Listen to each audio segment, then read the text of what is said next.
Why are we not seeing more of a follow-through on those tax cuts that most Americans now have been seeing in their paychecks, but are not registering when it comes to support for keeping Republicans in charge, at least in Congress? Again, polls can change and often do, but this is a worrisome development for Republicans who thought they'd be getting much more follow-through on these tax cuts than they're getting right now. The Independent Women's Forum, Hadley, Heath, Manning. We've also got Real Clear Politics national political reporter Caitlin Huey-Burns, and last but certainly not least, New York City Council Minority Whip Joe Borelli. So, Joe, begin with you. You talked to Trump and his surrogates a good deal. They've got to be a little chagrined by that because the tax cut has gotten very popular, even popular with independents, and yet it's independents who've seen the support swing from a Republican Congress to now favoring a Democratic one. What's going on? Well, I don't think it's exactly an entirely rosy picture for Democrats. There was another poll out this month that when you take state-by-state polling, you saw 5 Democratic senators actually would lose on the ballot had it been held that day. I think you are seeing So at the very least, you see the Senate staying the way it is. Well, right. You know, in the generic ballot, the president in the midterms always seems to lose a little bit. And I think one of the things that we saw in Connor Lamb's PA 18 race was that President Trump didn't really help or hurt it. He wasn't on the ticket. If you remember back to 2012, Barack Obama, there was a cult of personality. Even though he was not necessarily a popular president in the midterm, having him on top of the ticket motivated the people. I think when President Trump is more involved or even perhaps on the ballot again in 2 years, you're going to see Republicans returning home and being very, very, very forceful in the elections. You know, Caitlin, a lot of people have said, do we utilize the president on the stump to help us or not?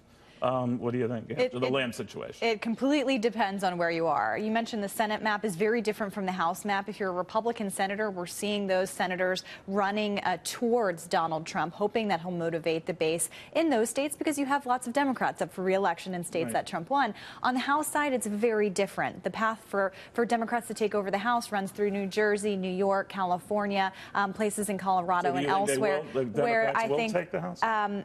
I think, you know, it looks promising at this point. I'm still very skeptical because we are talking in March and the elections are in November. One thing I will say, though, is that we've seen in the Pennsylvania race and in some other races that Republicans are turning out. They're meeting their target numbers. It's just that Democrats are vastly overperforming. And also you mentioned the independents in that poll and women also in that poll supporting more of a Democratic controlled Congress than a Republican one. That's what Republicans are worried about, that they're hemorrhaging support among independents, not necessarily among their own base. You know, Hadley, another interesting phenomenon that's happening here is this rejection of some of the once Democratic Party stalwarts. Hillary Clinton getting ripped apart by fellow Democrats on her notion that a lot of Republican women or women in general who voted for Donald Trump did so at the behest of their boyfriends and husbands. Generally not an avant-garde remark.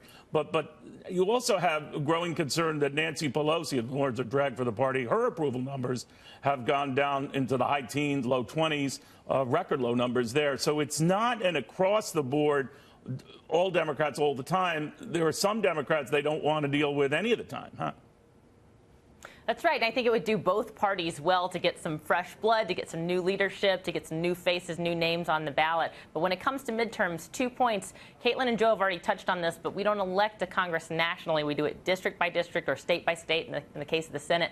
So looking at polls in the states that Republicans want to do well, the tax law continues to be very popular. That should be their focus. They should tout the economy, the economic benefits of that reform. And secondly, elections go to the people who show up. So turnout's going to be the most important variable. And of course, new presidents tend to lose in the midterm election following their election. But people, it's hard to be negative. It's hard to get those negative emotions motivating people to go to the polls when the economy's doing well. So it's going to be a good economy versus an anti-Trump sentiment. All right. So, Joe, if we were to play this out and look toward November, and it's always hard to do, but this idea that now the president is targeting Bob Mueller in his comments and tweets, that he's gone from not naming him to very much naming him, has fueled a lot of fire among even Republicans who say go slow. Is he risking compounding this political problem in the midterms by doing that? I actually don't think so. And this is something that Caitlin and I were just discussing backstage. You know, you saw the president's poll numbers go up in February as the tax cuts went into effect. You saw the president's poll numbers go down after Parkland as people were frustrated with the government's handling of it. You saw them go back after North Korea. What that tells me is that people are just they're stopping to pay attention to the scandal du jour of the Trump administration, which the other networks, you know, carry wall to wall. They promote it in such hysterical narratives that people have just phased out. I think, But doesn't he feed that base? Shouldn't he just ignore it? Well, he certainly doesn't put out the flames. Right. But I think his base isn't going anywhere on the issue. I think his base is rightfully concerned that this Bob Mueller investigation is getting out of control. There was an article on CNN.com that linked Stormy Daniels to the Russia investigation. You know, this is, you know, the validation of the moving goalpost theory by some other networks. All right. Now, I don't know what's more amazing, the Stormy Daniels charge or the fact that you are, in fact, reading CNN.com. But I'll let that go.